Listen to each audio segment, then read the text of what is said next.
Okay, I'm going to call to order the meeting of the Urban Enterprise Association for November the 18th.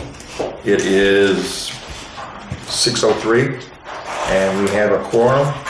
Tonight we are going to have a public hearing before we start anything else.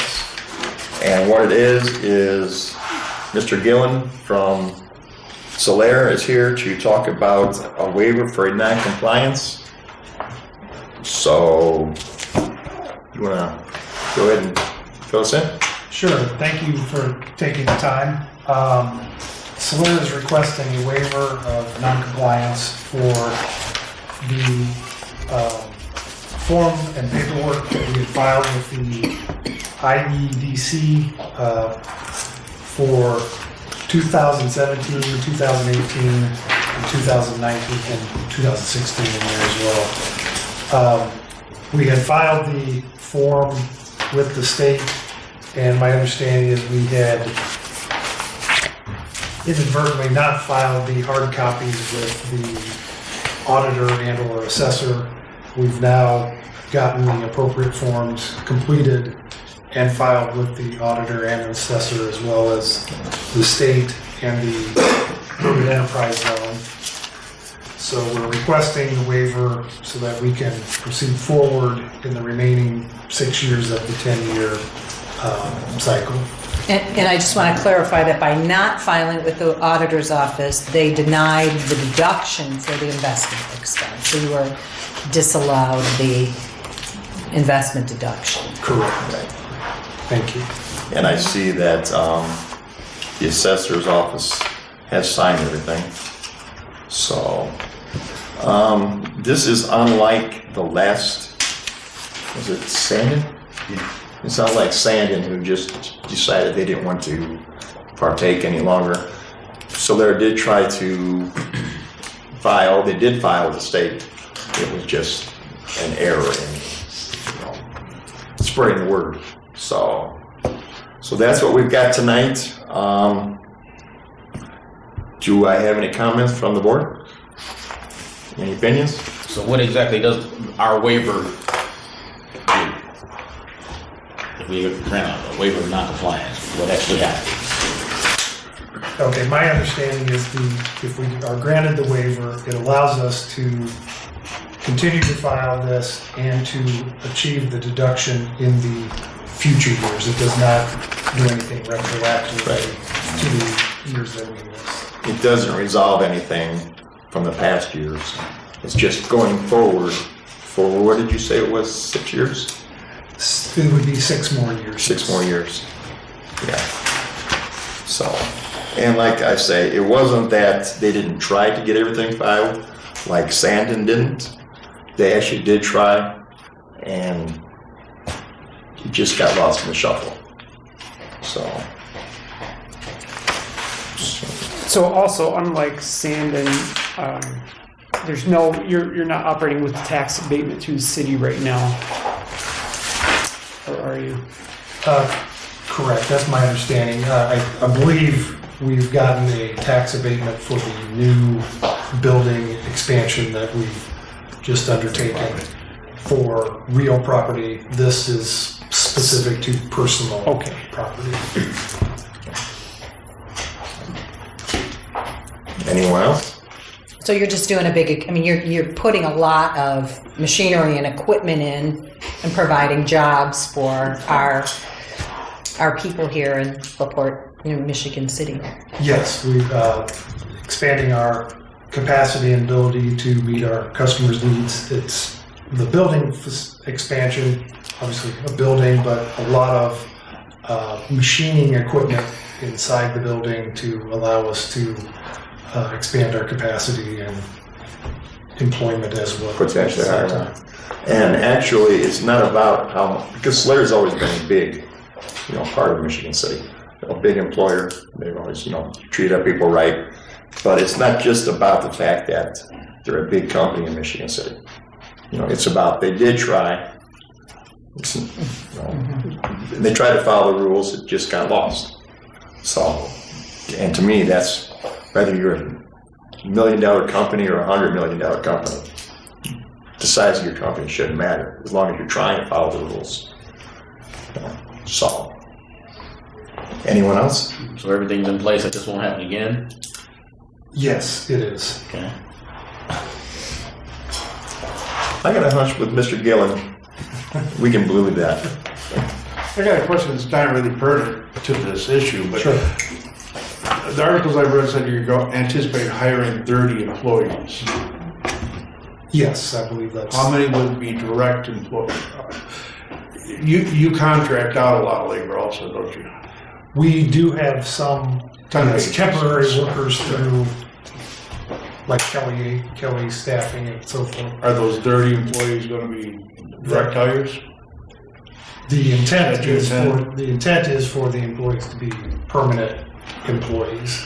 Right now, our temporary staffing is actually fairly low. It's a lot of our temporary staffing has been converted to full-time employees. So yes, the intent with the 30 is to be employees as opposed to contractor temporary workers. Thanks. But they'll have to go through a temp service in order to be hired in.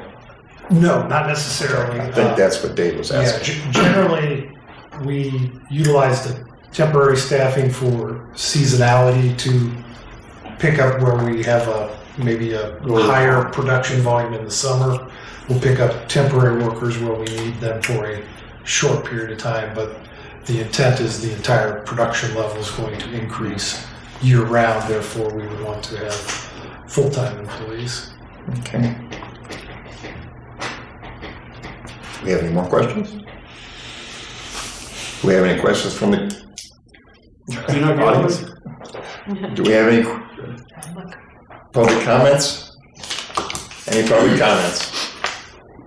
Any public comments? Well, I'm sorry. I guess I can make this comment. Just kind of, you guys are on track with the hiring of the employees, and so that was part of the tax abatement as well. When we talked about that. Yes, Additional.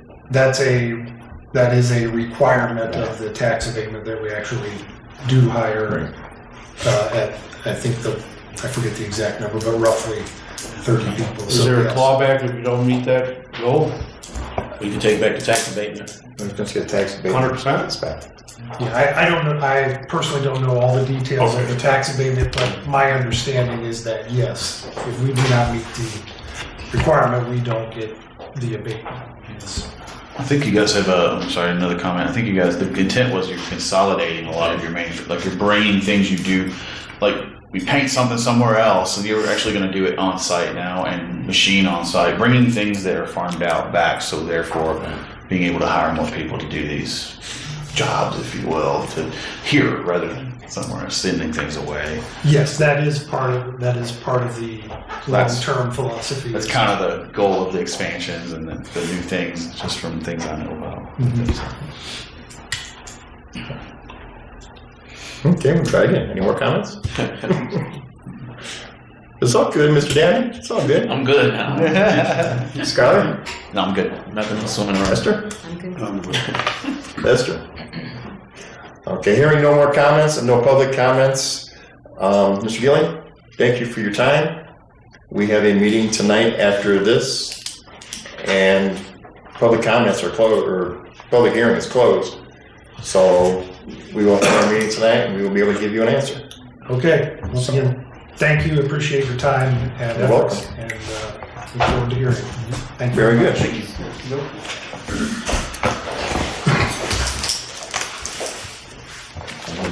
Thank you.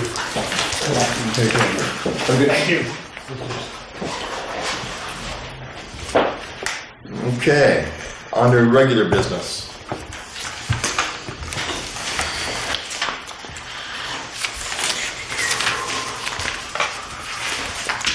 Looks like Diane knocked down a few trees this time. Okay.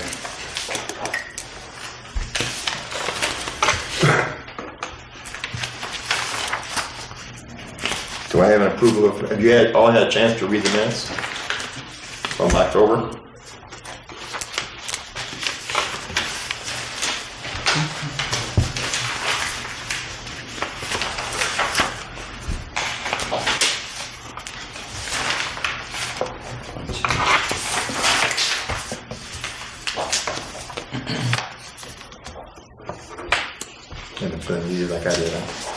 I have a hunch you did what I did. Read it beforehand? Mhm. Yeah. I should get it up there. A motion to accept the minutes. The motion, I have a second. I have a motion and a second. All in favor say aye. Aye. All opposed? Ayes have it. So moved. Okay, we have the director's report. Diane?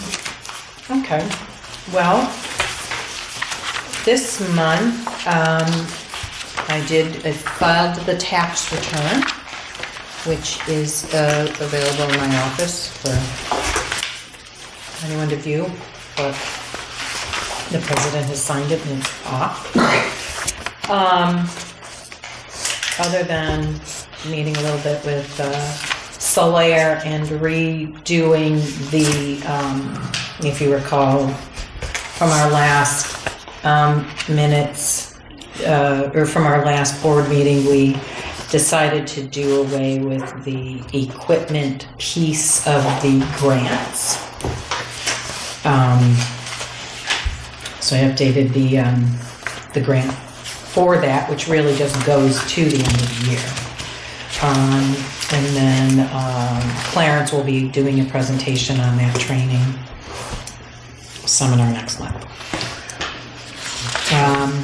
As you can see in the financials, we have a $10,080.56 balance in the money market account, $184,822.13 in the regular checking account, and our receivables are $21,000.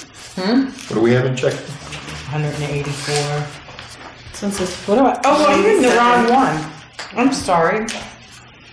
Oh, I'm reading. Yeah, you're wrong. It's 187,461.95. You're right.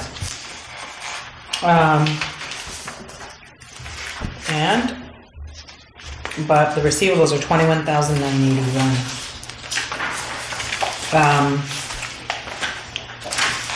We're at a 75% rate of collecting on the receivables. We really just have we have like 5 more businesses. It was actually due at the end of October. So I have 5 businesses that are outstanding. And then there's your claims docket. The only other... Where's this Walgreens that is in the zone? So the zone... CVS? No, so the zone goes down through almost to Ames Field on Franklin. Oh, go that far south? Mm-hmm. Okay. And the Walgreens on Parker and Franklin. Mm-hmm. I didn't know it was. And they file, I think they have an employee, maybe they have an employees or they have the loan interest credit. I have to go back and actually look at what they file. Let's see. Claims docket. Oh, yeah, and the other thing is just right as I walked in, I did get, Hokkaido did put in their equipment, and that was a loan, so we'll be paying that. It's like $620 or something. We'll be paying that invoice because we approved that loan for that equipment back in the summer. I just got the invoice. So that's still, since we approved that, that can still be paid, even though we did away with the equipment. And have we given any thought to what we're going to do next on that? No, we'll have a meeting, grant meeting. All right. Thank you, Diane. Do I have a motion? So moved. Motion by Lester. Do I have a second? Second. Thank you, Skylar. I have a motion and a second. Do I have all in favor say aye? Aye. All opposed? All right. Thank you, Diane. All right, on the new business.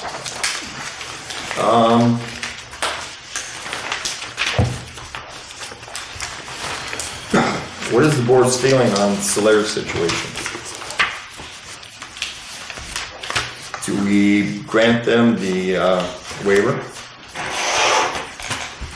Just straight out because they did, what they thought was right.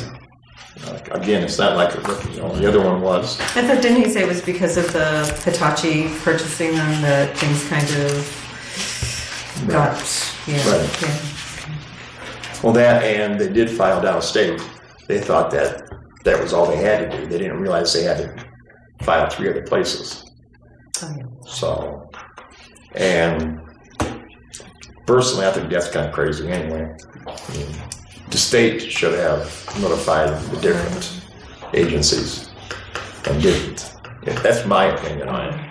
But what do you all think? Well, there was some, I think he also said in our other meeting that at one point they filed online. Remember we had those 2 years you went on the book. And even I thought the online filing was going to be communicated and it wasn't. Right. So it was just...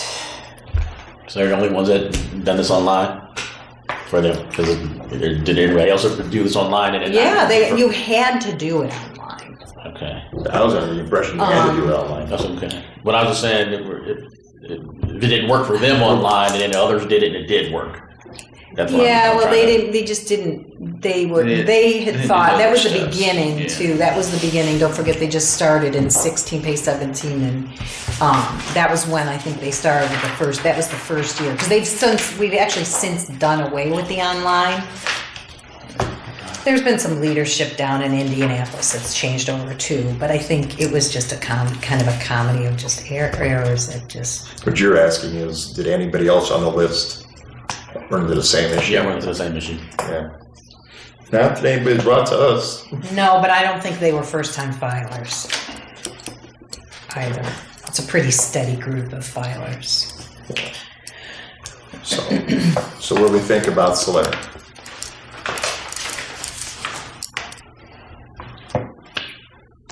I'm okay. Explain to me what they're getting going forward. Going forward to beginning tax breaks? Is it a dollar for dollar tax break? It's about 3%. So if you look at the 19 numbers, it's it's roughly a 3% tax that they would get. So the investment deduction is they get to take that total amount on there out of their tax base. Out of the deduction comes out of like the total. Say it's a $30 million tax base, then X comes out of that, and then that is whatever that is. Then on that net, they pay roughly a 3% tax, which is the real estate. So so they get the benefit of tax on a 3% of the investment deduction. The total investment is $1.7 million, or something like that. I think it's Or $6 million. There are 4 pages here that have various numbers. They're different years.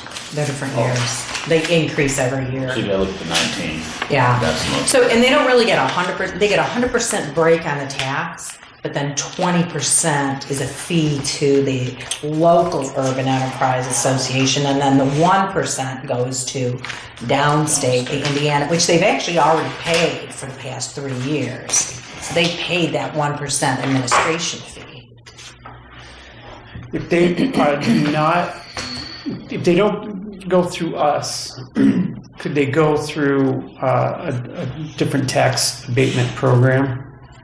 Like if we said no to this, I think the abatement's only for real property, right? Yeah, that's what this is. So this is personal property, personal. so no.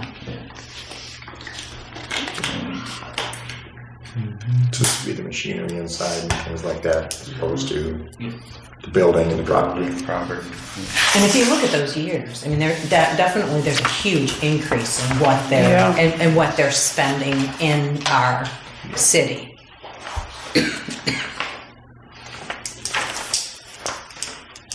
I guess that I'll make a motion Give them the waiver. Yeah, to grant the waiver of non-compliance for 16, 17, 18, and 19. I'll second. We have a motion and a second. Any further comments? No? All right, all those in favor say aye. Aye. Opposed? The ayes have it. We'll grant them the waiver. Will you contact Mr. Gillian? Yes, I will. So then from here, we need, so here's actually what we need to do. There's a resolution that needs to be drawn up and approved as well. Okay. I will have Barry do that, yeah. All right, moving on. Law. New grant applications. I don't have None. We have none? any. Okay. Sorry about that. Okay, what about old business? I know we've talked about different ways of handling the grant monies, and we're coming to the end of the year. There's going to be new things we've got coming up, but I think we've pretty much got all the old business closed up, don't we? Good. I hate leaving things undone by the end of the year. So, all right, great. Is there any public comment? Hearing none. When's the Christmas party? When's the Christmas party? As soon as you pass out your address. You don't want to go through. I live in a rough neighborhood. Sixth time my car was broken into in 4 years. Quit buying such fancy cars. I keep, I forget to lock it, and they must be checking the door handle. That's all they do is walk down the street and check the door Every handle. night. Exactly. So is that a break-in? Yeah. No, well, it Thank you. was an unlocked car that was entered and ransacked. I mean, just where I grew up, we just lock our doors and our car doors. And I'm getting old. Believe me, I know. I live on a part of town that Leave mine unlocked. we know window break out.